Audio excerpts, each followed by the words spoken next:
ball game. What's good, guys? Welcome back to Shonen Hoops. Okay. So, as you see here, you see the Western Conference tiers in front of me. So, no Andy. So, we originally did this together, but that video got corrupted. So, now, I will be doing it by myself. This will be quicker than the Eastern Conference. There's no back and forth here. This will just be my opinion alone. So, let's get right into this. So, the Utah Jazz. So, the Utah Jazz, right, they're going to be a lottery team. They're not good enough to compete for the play-in tournament, in my opinion. But they do have a lot of young talent. Keontae George, Sensa Ball, this, that, and the other, Cody Williams, so on and so forth. But, you know, you still got pieces like Laurie Markin. And let's see what Ace Bailey can do this year in his first rookie year. The Utah Jazz are very intriguing. They're going to be fun to watch. I'm going to watch the Utah Jazz somewhat this year. But they're not going to be good. They're going to lose a shit ton of games. But they're going to be very fun to watch. Okay. Another thing that I want to put in this tier, unfortunately, for as much as it hurts for me to put, it is going to be the Phoenix Suns. Now, Devin Booker is a hell of a player. You know, Book, you know, elite. Kids took the Phoenix Suns to the NBA Finals, but just the talent around them just isn't there anymore. Hopefully the Suns can figure it out. But Jalen Green don't do it for me. Dylan Brooks don't do it for me. They don't have a point center. Let's see what their young guy. I am blanking. I came in, yeah, Cameron Willard, because see what he can do. But other than that, I expect Royce O'Neal to be moved. I expect Grayson Allen to be moved at some point for some capital. But yeah, the Phoenix Suns are not going to be that good. Okay, another team I really want to put here would be the New Orleans Pelicans. But they have to be fighting for the play-in tournament because they don't have their draft pick. They are what this is worse than the Luka trade. The Pelicans traded their next year's draft rights. Now the Atlanta Hawks. There's some version of the Atlanta Hawks that go to the NBA Finals and get the number one pick in the draft. That is completely insane because the Pelicans, I don't know what the fuck they're doing. I want to put them last. I really do. But they're forced to compete. They still have talent. They still have Zion Williams, Herb Jones, Trey Murphy. You know, they have a lot of talent. DeJounte Murray should be back at some point. But, you know, Kevon Looney, for whatever reason, has played damn near every game for Golden State. And when he gets into New Orleans, he gets hurt. I don't know what the hell's in their water. But, yeah, the Pelicans will also be fighting for their playoff tournament lives. But, again, they came into training camp saying they don't have no expectations. I don't know how you don't have expectations of making the playoffs when you don't have your draft pick for next year's draft. Anyways, the Sacramento Kings. So Sacramento, right? The Sacramento Kings have a lot of talent. They do. The Kings have a lot of talent. They have a lot of guys I like. Sabonis, DeRozan. They signed Westbrook. They signed Schroeder.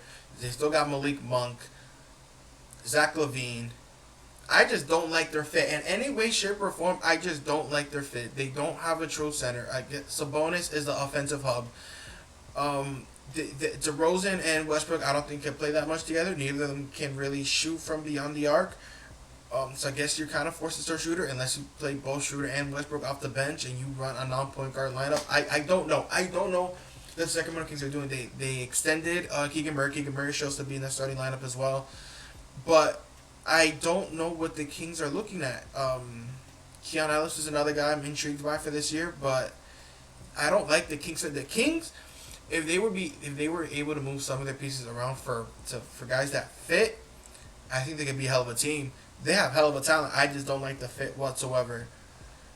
So, another team that I think is going to be fighting for the play-in tournament, but come up just short, is going to be the Portland Trail Blazers. So, to end towards the second half of the year, post All-Star break, the Portland Trail Blazers had the best defense in the NBA. They finished, after starting 10-20, I believe they finished 5 games of 500 for the rest of the year.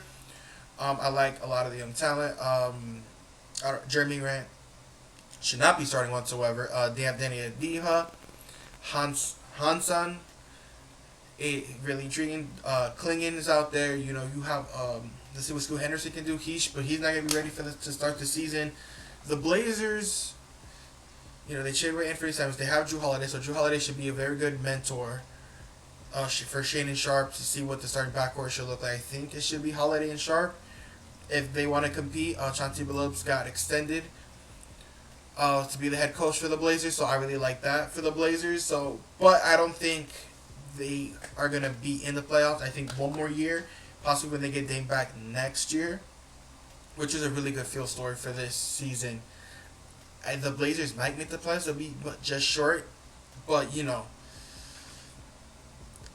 The Memphis Grizzlies is another team. Like, if the Memphis Grizzlies, because, you know, if you got 15, 14, 13, 12, 11, the Blazers could eventually end up finishing ahead of the Grizzlies, but the Grizzlies have just been more proven.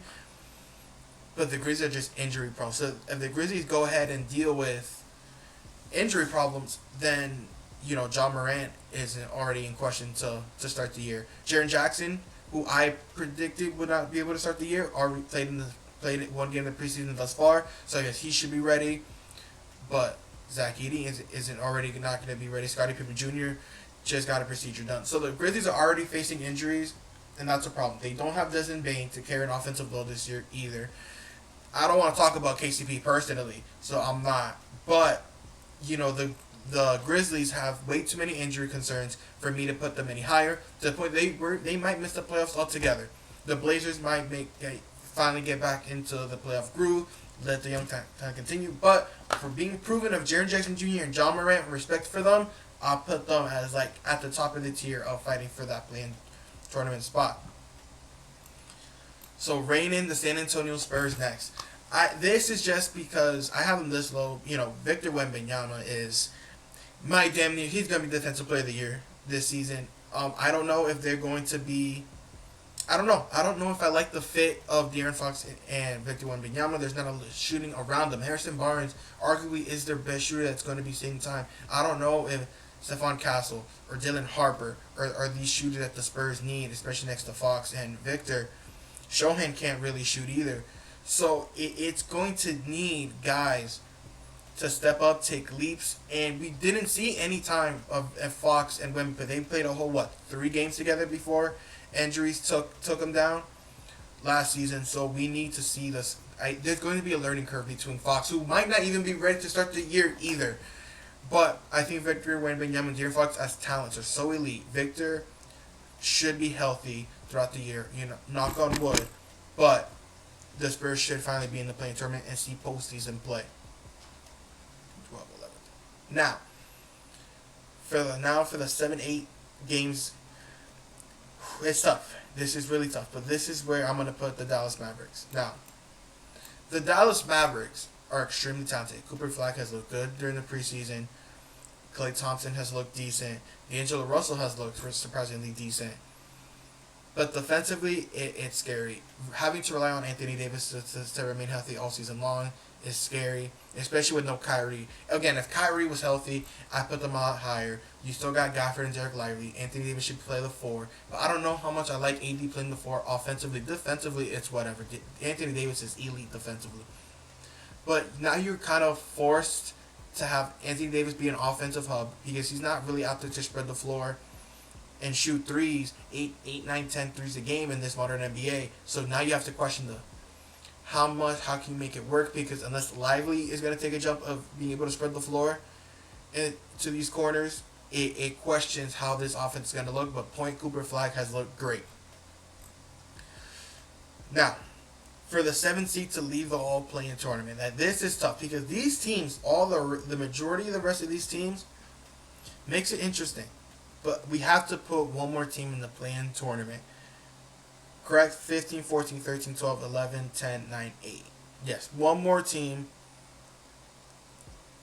And it's really frustrating because the rest of these teams are really, really good. But Golden State. So the reason I'm going to put the Golden State Warriors here is because if Steph Curry goes down for any period of time, Jimmy Butler goes down for any period of time, they're not good enough to compete with the rest of these teams where the rest of the teams have some sort of identity to where they can survive. This team doesn't. So that's where I have them. But last year, to the end of the year, they were great when they got Jimmy Butler. I need Jimmy Butler to be on his demon timing this season. I need Jimmy Butler to be aggressive to make this work. Again, there's also the question mark for Jonathan Kuminga. What type of plays he can bring in? We probably know he's probably not starting. They did bring in guys like Al Horford. Honestly, for Golden State shouldn't necessarily be worrying about the regular season. It'd be nice for them to finish top 6 for their sakes and not to deal with the play-in tournament. But their goal has to be to get all their veterans healthy to be ready for playoff time. And that's all they can do because they are as good as anyone in the Western Conference on any given night. But their age is concerning. So now, this, for I guess, you know what? Nah. I'm not doing, no. The Lakers are going to be in the play-in tournament. I'm not doing that. No. Golden State is better than the Los Angeles Lakers. LeBron's not going to be ready to start the year. I don't know how DeAndre Ayton's fit is going to be. Luka's going to be Luka. Luka's going to damn near might have an MVP caliber year. But other than that, Austin Reeves is going to be a free agent at the end of this season. Yeah, I don't know. DeAndre Ayton for the last couple of years has not been good, but maybe now with an elite point guard like Luka, he can finally reach a level to where he was in Phoenix, playing with Chris Paul and Devin Booker. But you also have to question the rest. Is Jake LaRavia going to take a leap for the Lakers? What can Marcus Smart produce? He really hasn't been great since leaving Boston. So now you have to figure out what that if Rui Hachimura, can he produce? There's too many question marks outside of LeBron, who's not ready. And was the defense we saw at the end of last year real? I don't know. There's remains to be seen because of LeBron, Luka, and AR. I don't know how much I believe in that defense long term. So unfortunately, I'm gonna have to put the Houston Rockets here. It's no. I take it back. Minnesota. So I'm gonna put Minnesota here, right? But I think Minnesota can make a run to the NBA Finals. Let me make this clear: the Minnesota team was gonna make a run to a third consecutive Western Conference Finals. I feel kind of disrespectful putting him there, but to not have 5 teams in contention. But the Minnesota Timberwolves, they lost Nickeil Alexander-Walker, and I have to have a question mark next to the point guard position, but their defense is going to be really, really good. It always takes a year for Gobert to figure out how to match his time with the center. We saw that with Karl-Anthony Towns, and now a year after they figured out the end towards the end of last year, but with not Karl-Anthony Towns, Julius Randle and Rudy Gobert defensively should be a lot better than it was last year.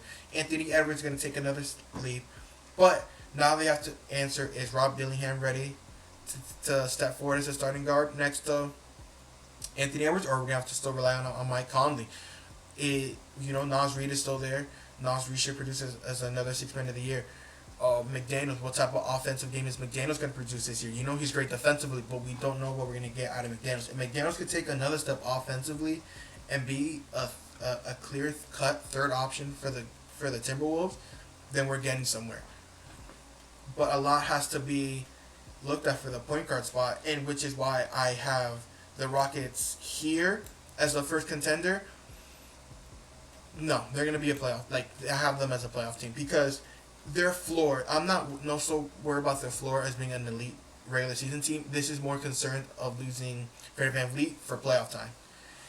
I don't know how ready Amen Thompson is to play point guard heavy minutes, or Shepard is to play starting point guard minutes in regular season games, crunch time, playoff games. So this is why I've been having elite playoff teams. But when it comes to contention, I don't think they have a championship ceiling because of losing Fred VanVleet.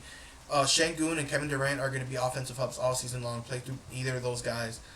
And they're going to be great regular season team. They have an identity. Defensively, they're going to be elite. Probably a top 5 defensive team, if not 4-3-2 or 1 of those. The Rockets are going to be great defensively. But with losing Fred VanVleet for the year, that's too much of an offensive gut punch for me to look at them as contenders with that championship ceiling. Now, after that,